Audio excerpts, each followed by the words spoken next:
All right. Hi, everybody. Happy Thursday. Thank you for joining us for our monthly Eloqua user group meeting. I'm Karen Pindle, or KP. I'll be your host for today, and we'll be going through some pretty awesome content. I'm excited to have you guys hear from Tamina and Nikki. I'll introduce them in a few minutes.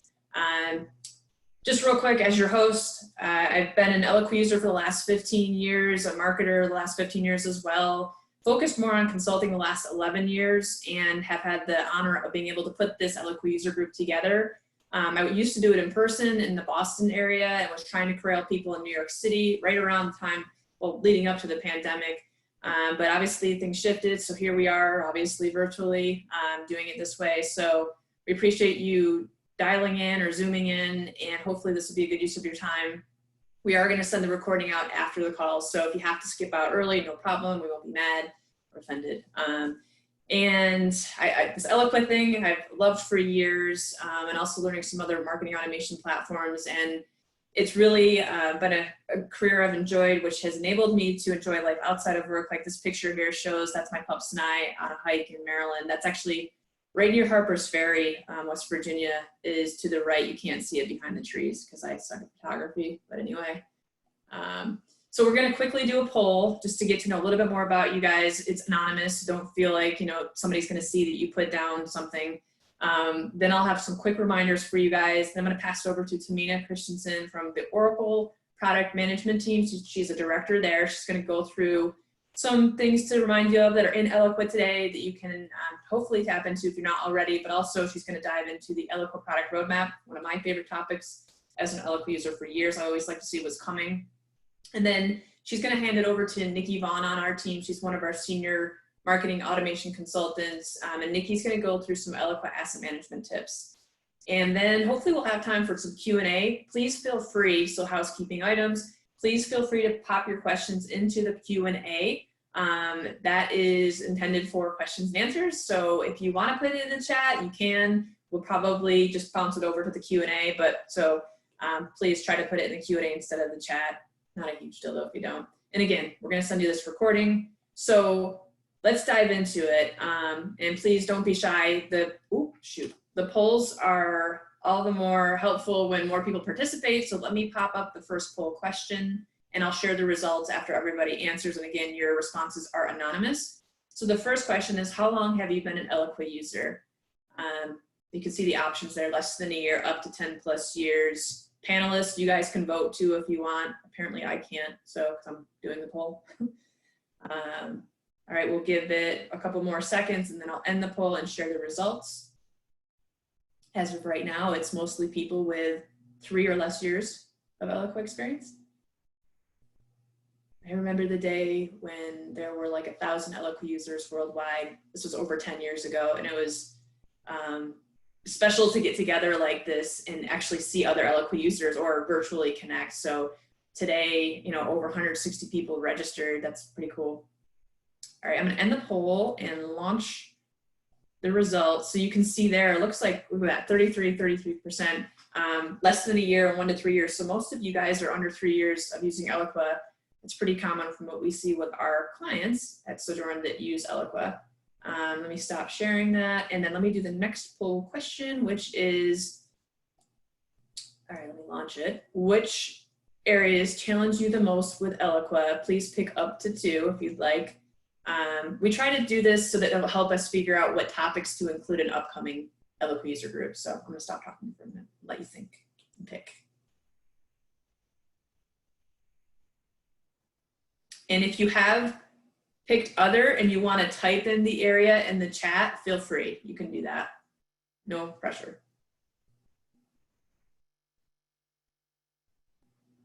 All right, we'll give it a few more seconds. More than half of you have voted.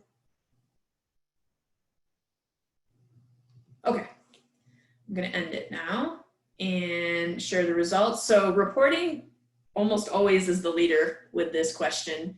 Looks like that's first place. Not that this is a great thing to be in first place for, but scoring and CRM integration are tied for second, and then multi-channel marketing third. So that's okay. Thank you guys for doing that again. That helps us figure out what we might include tips on for an upcoming Eloqua user group meeting. Like last month, we did the Salesforce integration app. A lot of people expressed interest in learning more about it, but also some having challenges or questions about it. So we did that last month. All right, let me stop sharing that. And then one more poll question is related to how we run these Eloqua user groups. So it's, do you prefer we have presentations on more marketing strategies or more specific like Eloqua tips? Like, here's how we recommend doing this in Eloqua. Or you can choose me, no care. So that's fine. For both. All right, most of you have voted, and it looks like overwhelmingly people are saying both. But it looks like second place would be Eloqua tactical tips. I'm with you guys. For me, when I go to Eloqua user group meeting, strategies are good to hear mixed in, but I'm here to get like hands-on tips on using the platform the best that I can. And then maybe there's another user group for marketing strategies, but I mean, there's obviously lots of different webinars out there. Let me share the results so you guys can see what I'm talking about. And let's get away from the poll. We've got a lot of good stuff to cover here, so let me keep moving. Thank you all for participating, and that looks like more than 70% of you did. There's my animated GIF for today. That's Fred. I forget his last name already, Nikki, but you mentioned it earlier. He's hilarious. All right. So just some quick reminders. If you didn't know already, Eloqua is moving to what's called Oracle Cloud Infrastructure, or OCI. And if you don't know what pod you're on, you can actually just log into Eloqua. I'll show you really quick. Anytime if somebody says, well, what Eloqua pod are you on? It says it right here. Whenever you're logged into Eloqua, it'll show it in the URL. So Sojourn is on pod 3. Let me go back to where I was in the presentation. Look, I tripped myself up. It's that easy. Actually, in real life, I trip a lot too. Okay, so I'm not going to go into too much detail about it, but in essence, the net of it is it should help with improving performance of Eloqua instances globally, really. So all the Eloqua pods are moving to these new Oracle faster servers, more state-of-the-art. So you can read more about it. I'll share these links as well in the follow-up email I'll send you guys later today with this meeting recording. And then I give this reminder every meeting. If you want some Eloqua training that's openly accessible, it's not something you have to have an education pass for or pay Oracle for, you can go to or watch one of the on-demand Eloqua product management webinars. They've got, I think, like 8 or 10 right now that are on demand that they've done earlier this year that are still relevant. So I would take a look at those. They're good. And then just a quick little thing to know about, coming up on October 15th, for only a half an hour, we're going to host a webinar with Oracle on the benefits of combining DataFox, Infinity, and Eloqua. So if you don't know what the heck DataFox is or want to learn more about it, or Infinity, you obviously all already know a bit about Eloqua. So we're going to give an overview of what each of the tools are intended for and how they help basically to help better personalize both your marketing communications and how sales interacts with people, since a lot of salespeople have to do virtual selling now. If they didn't already, they can't go in person as much. So anyway, it's going to be a pretty cool webinar. It'll just be a half an hour of your time. So with that, I would like to officially introduce you, if you haven't already. I'm sure many of you have heard from Tamina in the past. She is a director of product management, like I mentioned earlier, on the Oracle CX marketing team. Tamina is going to share with us about the Eloqua product roadmap. So with that, I'm going to stop sharing. And Tamina, the floor is yours. Great, thank you, Karen. It's been a while since I've been able to do a user group, and mostly because of the traveling aspect of things. So it's nice to be part of this, even though it's just virtual. I'm just imagining a room with all of your faces. A little bit of background about me. I will have hit my 7-year mark on the product team at Eloqua in October. Before that, I was for 2.5 years helping to run the marketing team at that company. So I've been in both your shoes, but I've now spent more product side of the fence. I'm also periodically getting internet connection is unstable on my Zoom. It's been happening the last few days. So hopefully my voice will catch up to whatever you're seeing and hearing with all of this. So I'm going to go through the product management roadmap. Thing that you will see in, there's a recorded version of this, but this is slightly changed because new things have happened. Some of the functionality and the direction we're doing is going has been updated.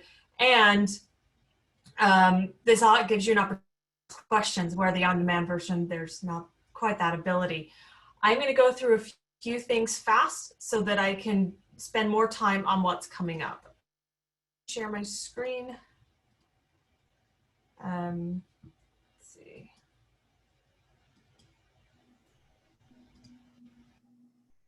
Karen, we're seeing the right screens? Yep, that looks good. Great. So once again, safe harbor statement. A lot of this has to do with delivering on the functionality. I do my best to tell you when, but know that some of that timing can change.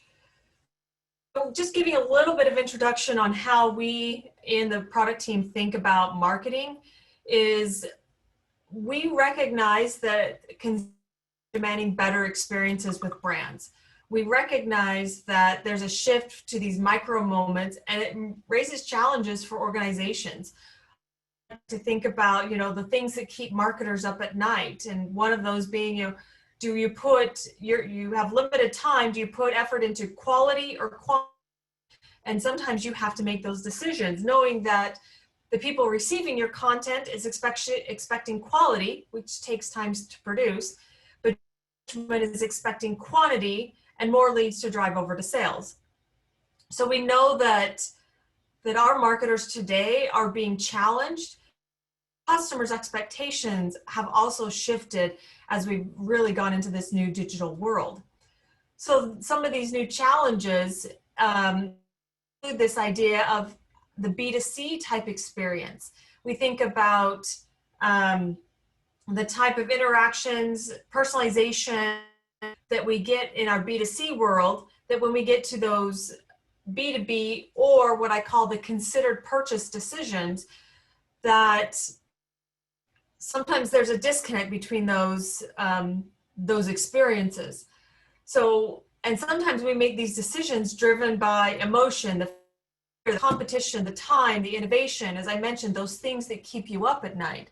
And so these lines between, what you're doing at work, the experiences you're having in your consumer world are no longer as separate as they used to be. And neither are the lines between how we research and engage and ultimately buy in B2B, B2C. So real-time B2C type of experiences are no longer just a direction of the business model that B2B businesses have slowly been moving towards. The other day I was talking to somebody because Oracle and TikTok have been in the news, and somebody said, why would any B2B marketer ever use TikTok? And yet Sprinkler, who has an integration with Eloqua, is one of the key new partners with TikTok, looking at how do we take some of that engagement and how do we find some engagement with brands. Once again, we're thinking long-term buying decisions, consider purchase decisions, where are people spending their time and how do we engage with them in these different ways? So this, I'm going to use new normal, word that's being overused in our personal lives, is sometimes feeling like it's extending into our work lives as well. So oftentimes we've found 65% of B2B buyers are frustrated by inconsistent experiences. 89% believe that in order to deliver the right message at the right time to a customer is an imperative to drive campaigns that are based off quality data. And 32% feel that having sales and marketing aligned, not only are having the right conversations with their customers, they're driving revenue growth. And these are key ideas that Eloqua and then Oracle see been touting, is this idea that we need to create great buying experiences for the marketers, for the B2B buyers. We believe that in order to deliver the right message at right time with the right channel, and that the underlying foundation for that is having quality data and the need for having marketing alignment. But because the buyer's journey doesn't follow a linear path, we can't anticipate every interaction when these emotional interactions are happening. We can be mindful of the interest they show in the moment when they're online. They're leaving breadcrumbs about where they want. We've got little pieces of data here and there. So as marketers, we can anticipate what's happening by paying attention and listening to the signals. And I think that's a key word there, out there for us to listen to that we can then leverage to capture the interaction and then to make the decisions that are coming up next.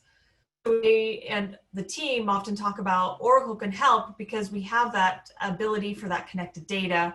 We've taken that sophisticated marketing and create intelligent, flexible, intelligent solutions, doing our best to take the cognitive load off the marketer.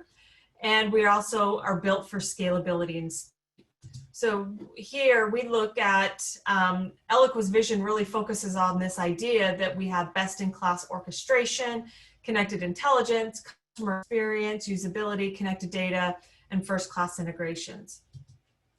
So I want to go over some of the recent highlights, and this is going to be, if you've ever seen those games Minute to Win It, it's not going to be that fast, but I'm going to go through this pretty fast because these are just things that have already been delivered, already available to you. And I want to spend the majority of the time on what's coming up, what you can anticipate coming up as you think about your marketing strategy and how you're planning out, you're getting ready to plan out, 2021 or however you determine your fiscal year. So we've introduced this idea of visible content blocks for emails and landing pages. We recognize that many marketers follow same types of patterns. Their newsletters always have the same pattern. Their event emails always have that same type of pattern. So by creating these reusable blocks, we're cutting out the time it's taking to create things. So reusable blocks mixed with templates, then you can also start enforcing brand elements and themes within the platform. So this was released in May, but what was just released in August is ability to lock the styling. So being able to lock blocks in your template areas, once again, allows you to help control the brand design within the platform, but it also allows you to be able to create all these templates that are going to be quickly reused by your marketing teams. And we're helping eliminate that time, that cognitive load. Okay, what does the newsletter look like again? Okay, here's the template. What can I do? We're giving our marketers the ability to put in some guidance for their marketing teams. Additionally, we're in a mobile world. So we've created the ability for hide in mobile or hide in desktop.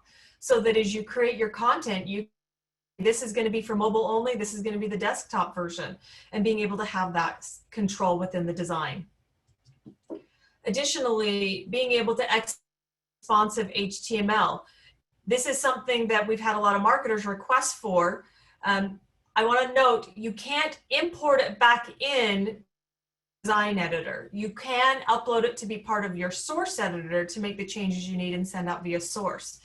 But there's two other use cases that many of our marketers use this for. One is a situation like this, where if somebody was sponsoring with Sojourn, they could send the HTML to Sojourn and then Sojourn email that out. And then you working with that partner. The other is we have customers that want to build our header and footer using the designer and then put it into the header and footer area. So they can actually put together a couple quick content blocks, creating that header or footer, and then being able to copy this to the clipboard on your computer, and then you can just copy and paste it into the source code for the header and footer, and then you have a naturally responsive header or footer that you can use within your emails. Moving on to the idea of archiving. This has been a feature that has been taught to me for years on the product management team. They don't want to delete the asset, but they want it to stop showing up in search results. They want marketers or sales to stop being able to have access to it, but they want that asset trail in a sense. They want the ability to return to that asset. The first area that we delivered archiving for was forms. And so form archiving was available in May.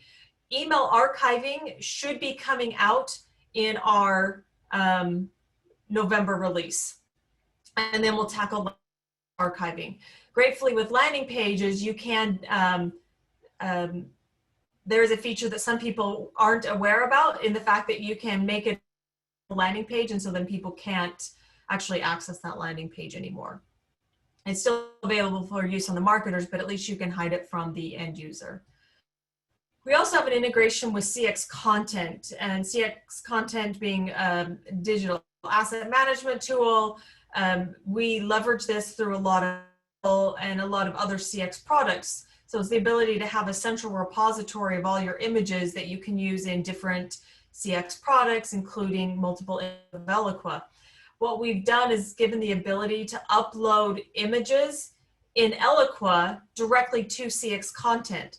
So you see the CX Content interface, but right back here, you're going to see that you're in Eloqua.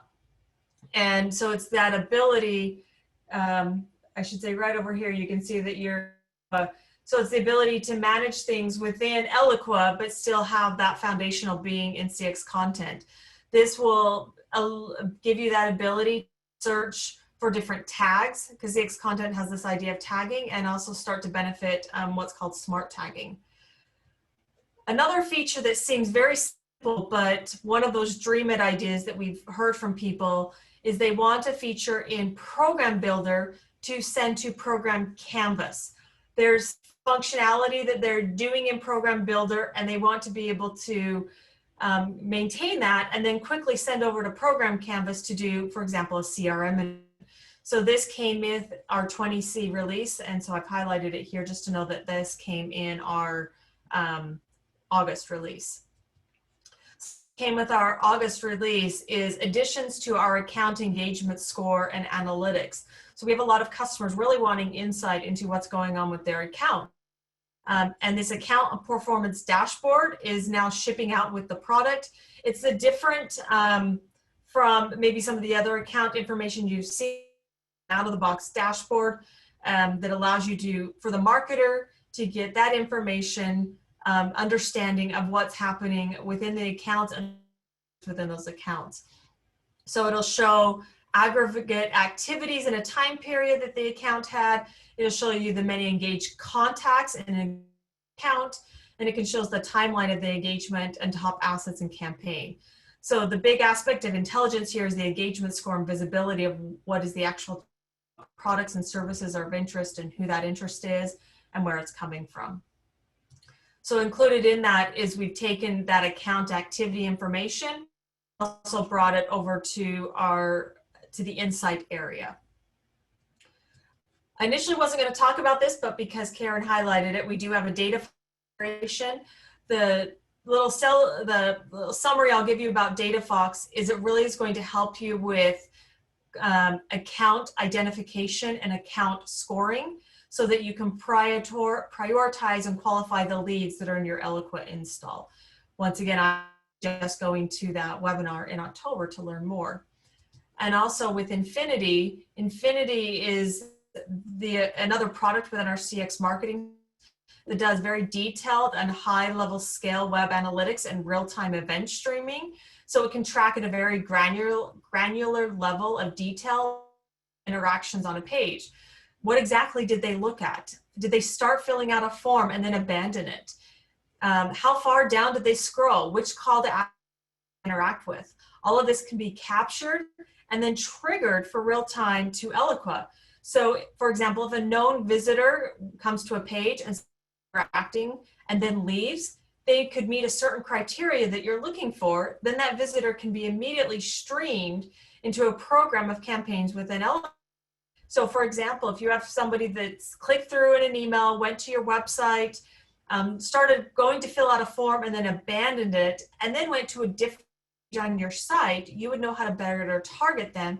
And then you could trigger via a feeder app and deliver right into an Eloqua campaign, engage that customer and retarget them. So then you're starting to build campaigns based on the user's interactions and not just the information, meaning interactions that are real-time happening on your website.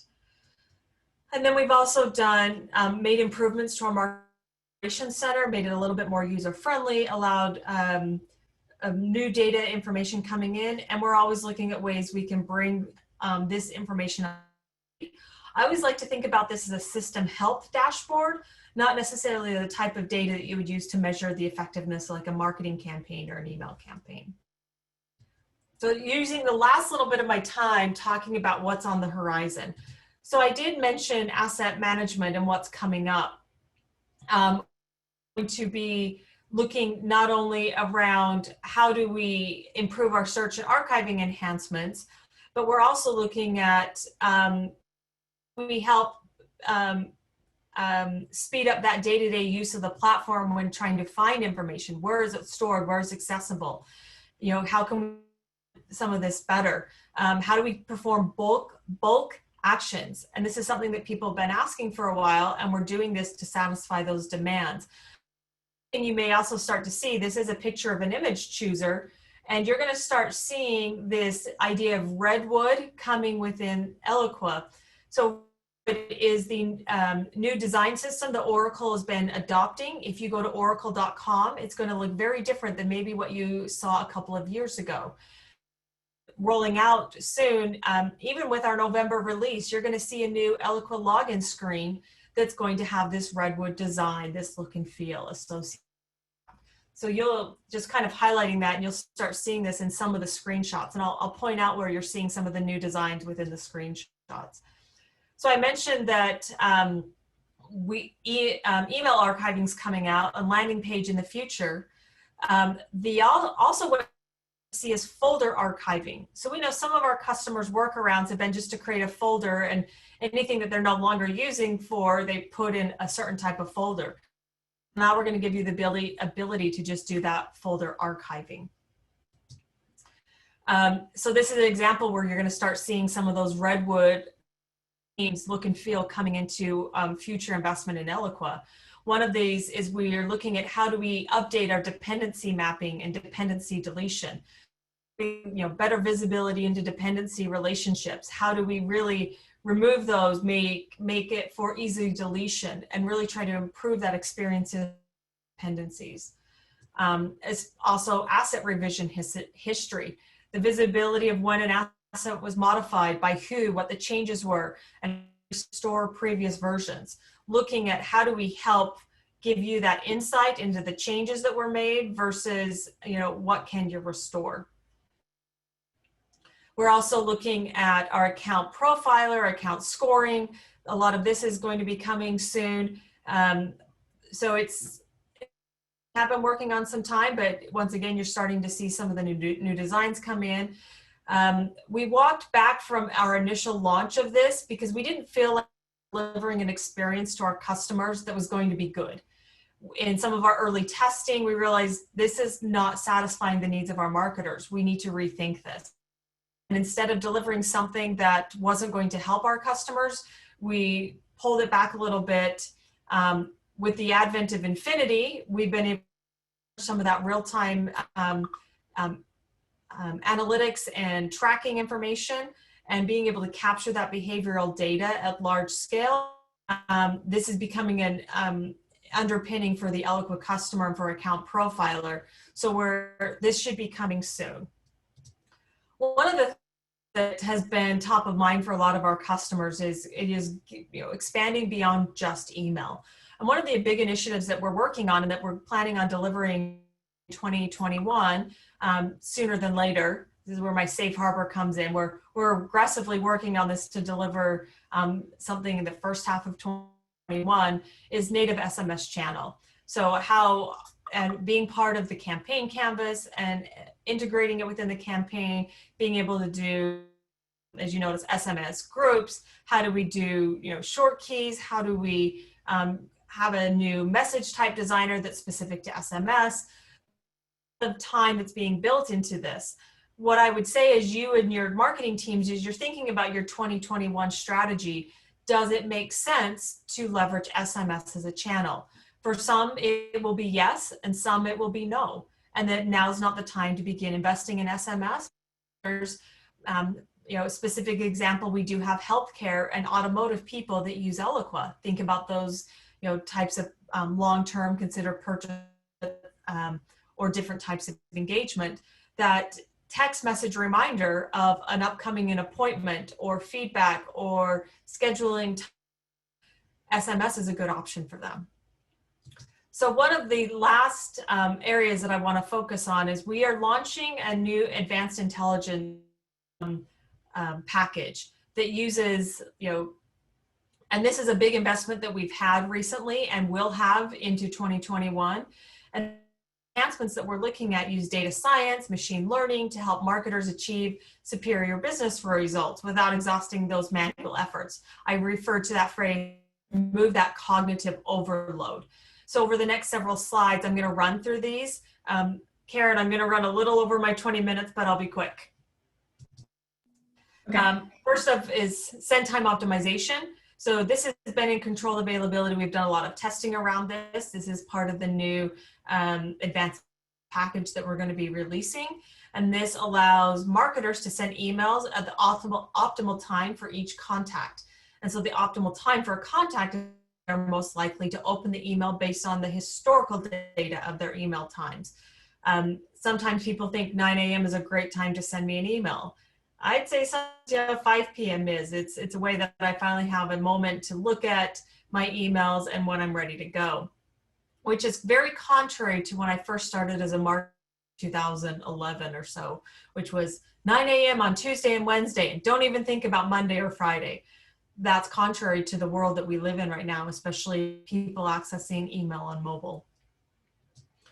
We're also looking at subject line optimization, and it's something in the same vein as send time optimization. And the question that we looked at is how can we provide tips and tricks to our users to level up their game? Subject line optimization will learn over time based on criteria such as factors that will affect open rate. We look at how can we suggest keywords based on trends that seem to be correlated with higher rates? Is there a way for us to show you comparatively in your emails, in your system, what is performed better with opens with that email, and can we start patterns within those keywords? So the idea is, hey, before you send this email, the subject line might have a below average open rate because it contains this key negative connotation. One of the exciting features that we have is what's called fatigue analysis. And this is helping to find the customers so you can change your messaging and your frequency to reduce disengagement, minimize opt-outs with the creation of a new fatigue analysis report. So wanting to show you some different areas that we can capture this fatigue. So this fatigue kind of score that we're going to put on a content can then be leveraged in other areas of the platform.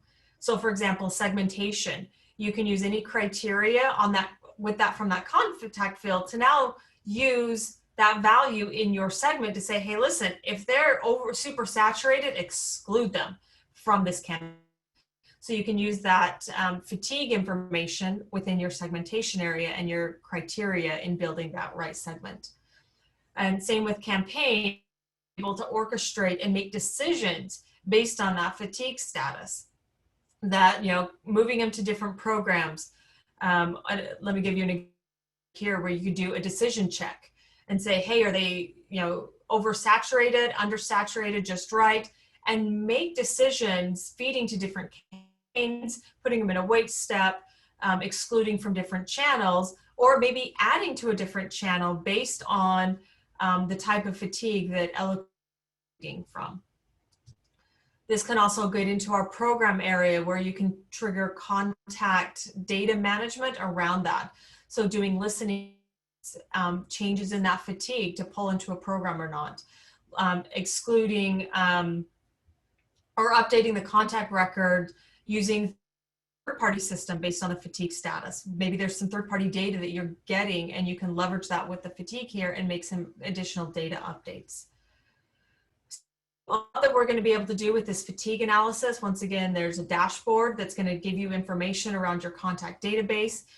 You're going to be able to leverage it in segmentation, leverage it in campaigns and within programs. Oops.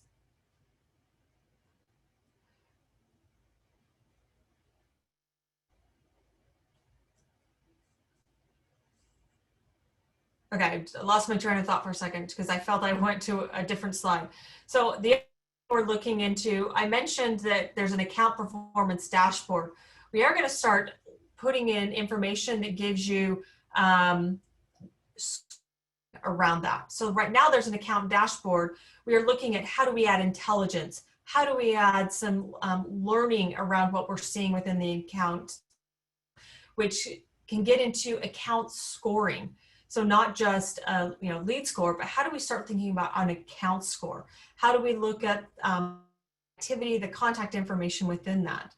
So once again, looking at, you see the engagement score. How do we start leveraging and giving you an account score based on that information?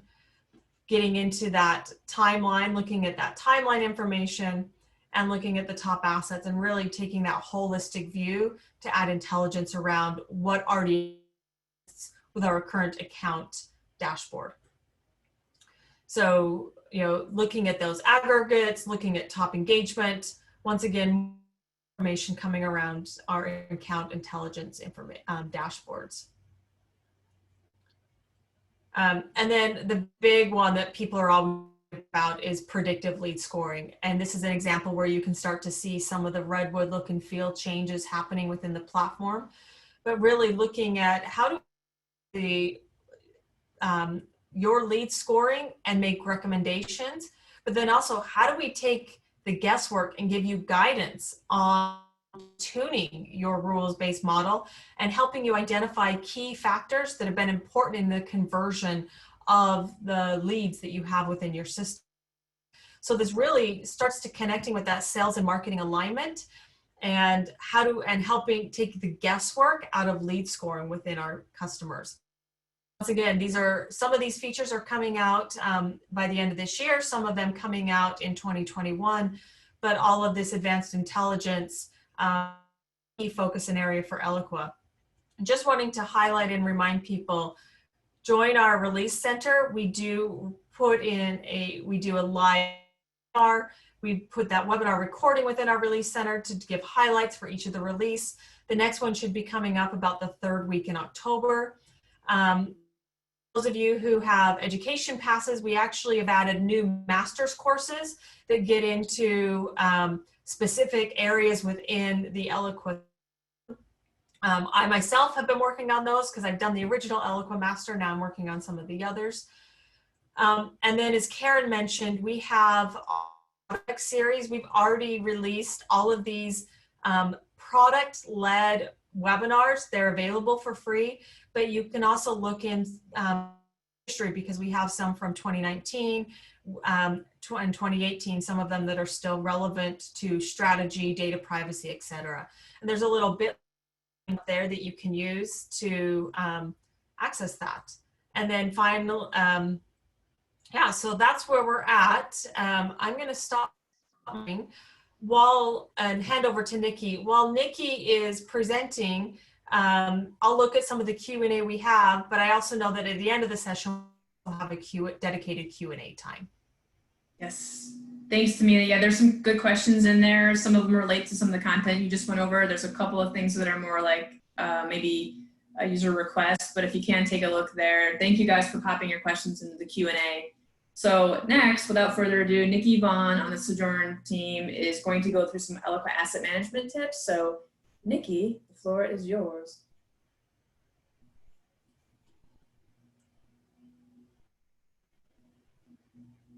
Sorry, I needed to unmute myself before I shared. Didn't realize that.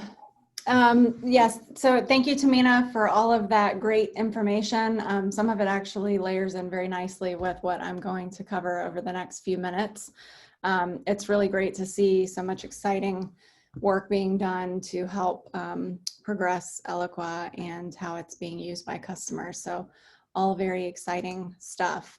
Today, I'm going to talk about asset management tips, and just given where we are in terms of time, I'm going to dive right in. The first area that I wanted to talk about was folder structure and naming convention. So basically, folder structure matters because it helps you stay organized, and as the sign says, if you are organized, you will be calm. So definitely not a guarantee, but it certainly can't hurt. So the idea here is When you're using Eloqua, it's important to take advantage of the way that Eloqua's foldering structure works. It basically behaves the same way as any standard computing folder structure does today. So if you're using a PC or a Mac, you have the idea of nested folders. We typically see clients utilize 3 to 4 layers of folders, but that's not to say that you can't include additional layers within your foldering structure, as I've got here in the photo. So you can have your primary level where you've got all files, and then you can have a subfolder where you've got sample data, or let's call them live campaigns. You can then break things into buckets by region, and then go into that region, and then split out by product, and then by quarter, and then by month. So you can get very, very refined with your overall folder structure.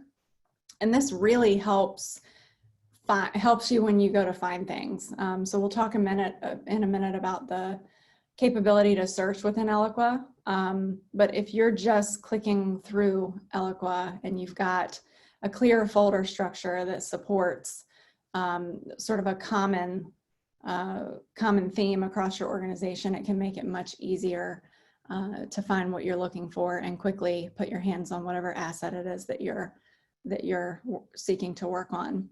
All new installs of Eloqua are basically a blank slate. So some of you may be working with newer implementations of Eloqua. Others of you may be working in established instances.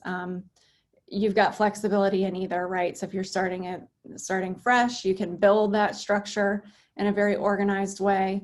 But conversely, if you're working in an established instance, you also have the opportunity to make changes and reorganize assets as you deem necessary. When we talk about how to find what you're looking for, so it's great to have a very organized folder structure so that you can quickly click into what you're looking for, but you also have a lot of opportunities to search across the Eloqua database. These are just a few kind of samples of where you may see search bars. So you can either navigate to a particular asset area and start typing into the search bar. The way that the search feature works is, the broader the term, the more results you'll have, and then the more specific you get. As you continue typing, it will hone in on assets that meet those specified criteria. Another way to search is to navigate up to the top right section of the home dashboard. Once you start to type there, again, you'll see more specific results with the more detail that you provide. And then another thing to point out is that you can also search by asset area. So if you know that you're looking for a particular email, you can limit your search from the home dashboard to just look across emails. And then you've also got within any of the asset areas, if you look along the left navigation of the page, or in the top right-hand corner of the navigation pane, you've got the search capability there as well. And it functions the same way no matter where you're typing. However, if you're inside of an asset area, you've obviously already limited yourself to what type of asset you're looking for. Organizing old assets. So Tamina talked about some exciting updates to archiving that are coming, but until we get there, we typically recommend, she had mentioned archive folders. We typically recommend the creation of those and moving assets that are old or no longer in use into those archive folders. That way you're not deleting them. You continue to have access to them should you need them. But they're not cluttering up your folders that contain active assets. The other thing that's really kind of, these two things work like peanut butter and jelly, hence the image there. I'm not as good as KP with the GIFs and all that good stuff, but I can do clip art. So naming structure goes hand in hand with folder structure, right? It's one thing to have a tight structure for organization of assets within folders, but if you don't have a general sense of how the assets are named, it can still be very difficult to find things. So we recommend that you always, always, always have a naming convention in place. It can be structured to suit the specific needs of your organization. So there are no limitations within Eloqua as to how you name your assets. We do typically recommend that you include things like what type of component it is. So if it's email, give it an initial of EM, or a landing page would be LP, forms or FM. It's also important to include some reference to the date. So you can do this by quarter and year. You can do this by month and quarter and year. You can do it by year. Again, very flexible, but also helpful to have some reference to the date. Also, if you have business units or you want to organize things by region or country, it can also be very helpful to include that in your naming convention. And then also the campaign or program name. So this isn't Eloqua or Eloqua's campaign or program specific, but if you have a broader campaign or program that you're running organizationally, it's helpful to reference that as well. And then also communication type or offer type can be helpful if you incorporate that into your asset names as well. A few other suggestions: keep it simple. I'm much better at talking about this than actually putting this into practice, but the more that you can simplify both your naming conventions to have only the relevant information that helps you quickly get to what you need, the easier it can be to find those assets. But then it's also helpful if you organize your content by year. It can help with simplification of any annual cleanup efforts that you're running, or quarterly or semi-annually. We also recommend that you establish and stick to a schedule for routine maintenance. So, organizational things, administrative tasks typically go right out the door the busier that you get. But it can be very, very important to stick to a schedule so that you are consistently going in and making sure that you're organizing assets and moving things around, again, to reduce the clutter and make it much easier to get to what you need when you need it. It's also important to keep in mind that you are going to have campaigns and assets that don't align with being able to archive or move them out of the way. And that's completely okay, right? You just need to make sure that you organize those in the best way that you can, and then keep them in a place where they can be accessed as well. It's also important to consider other users. This may seem a bit obvious, but it's important to make sure that your naming convention guidelines are known by everyone that's working within Eloqua, right? So if you have a standard naming convention in place, typically we see clients use spreadsheets or a master spreadsheet that helps serve as a naming generator for assets. Share this with everyone who's working within Eloqua, right? If they don't know what the rules are, they can't follow them. It's also important to make sure that content is easy to find, and that folder and naming conventions reflect the needs of your organization. So just because it's recommended to use a certain element within your naming convention, if it doesn't make sense for your organization, obviously don't do it. Again, the key here is you have full flexibility to do whatever works for you and the needs of your organization. And then it's important to just periodically monitor asset development to make sure that the guidelines are being followed. So again, just an opportunity to identify anyone who may not have access to the naming convention spreadsheet or guidelines, and then also opportunities to provide gentle reminders to people to follow the rules. Jumping right into form archiving. Obviously, you want to minimize as much rogue data entry as you can, and Tamina pointed to this in her comments. You do have the ability to archive forms. To do that, you basically go into the form, click on File, and then there's an Archive button. Make sure that you consider the needs of your business before you archive your forms, though, because once they've been archived, they become unavailable for future use. So just in case, you want to reuse a form for, an upcoming campaign, or reuse a form that you used 2 years ago, think about that when you're going through the exercise of archiving the forms. As Tamina also mentioned, any landing pages that house forms, you can make those no longer externally visible. So they basically become internally visible only. They don't go away, they don't get deleted, they just no longer become accessible to folks trying to access them outside of Eloqua.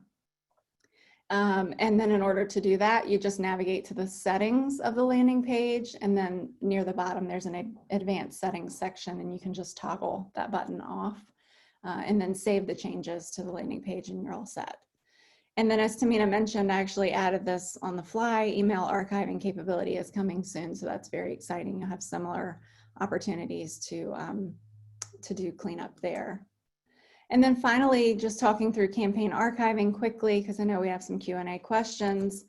It's helpful, it can be helpful to reduce clutter by moving completed campaigns into archiving folders as well. So once campaigns have been completed, for those of you who don't know, they're going to automatically enter an archive state.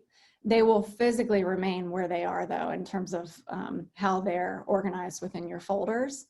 So we just recommend, periodically going through and taking any of those campaigns that are in a completed status and simply moving them into the appropriate archive folders.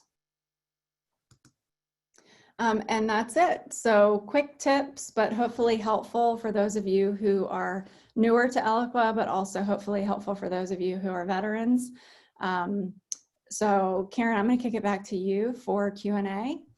Cool. Thank you, Nikki. And I know for some, I see some folks who have been using Eloqua for like 10 years plus, and they're probably like, oh, I know that stuff. But we actually saw in the poll when we first started this that most of you have 3 or less years of experience. So I think it's important for the newer users, but also I'm guilty of this in our Eloqua instance as a 15-year user of not always following our foldering, just save something quick and then move on, and then I'll drag and drop it later where I need to, which is cool. Eloqua makes it easy to do that, but yeah, you should try to stick to your naming convention and save things in the right folder, and be good about it as much as possible for yourself, for reporting, that it impacts reporting so much with a naming convention, obviously. So just reiterating on some of Nikki's points. Thank you, Nikki, for going through that.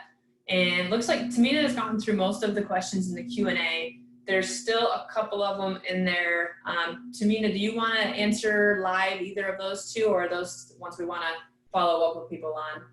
So I can answer the one about the form archived, and it's a URL. And so I want to be very different. The form will not have a URL. It's the landing page that would have a URL. And we have not implemented landing page archiving yet. So that scenario hopefully will not be a concern yet. We are going to address that, and we'll talk through how that type of scenario when we, it's one of those things that we're working at, because landing pages is a different beat, emails and forms. However, if you have an integration with a form, so think about, you have on your own website, you've integrated the data in, an Eloqua form. If that form is archived, I do not believe they will be processing any of that data. I need to double check and confirm on that, but that was my understanding, is in a sense that just stops them from receiving any of the data. The question about insight and the send date and reporting look like, there's a lot of discussions happening around that right now on the PM team. So that's one that I need to get back to Todd on, because right now, my understanding is reporting is not changing. So you'll still see maybe when the batch was initiated. So I need to double on that, but I know that one thing they want to look at is very specifically being able to highlight what emails were sent using STO versus normal deployment. So there's some clarification I need to get on that, because I'm not as close to that project to be able to give you a complete answer.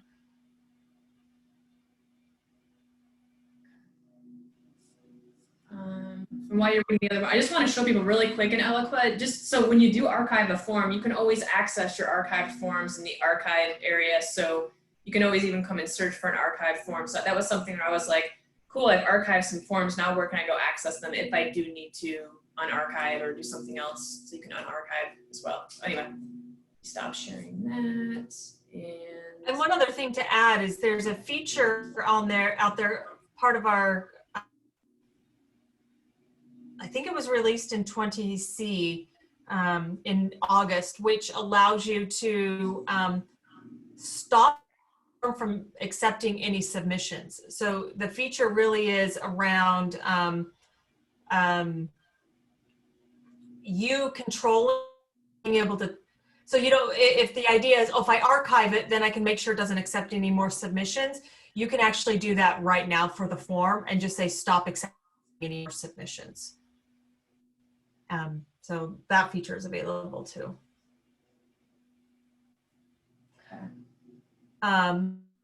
So Sally, Sally asked for a list of the controlled availability functions, and she's right that I ended up wrong release information. So give me a second. I was on the wrong page when I looked that up, and I'll get you the right page.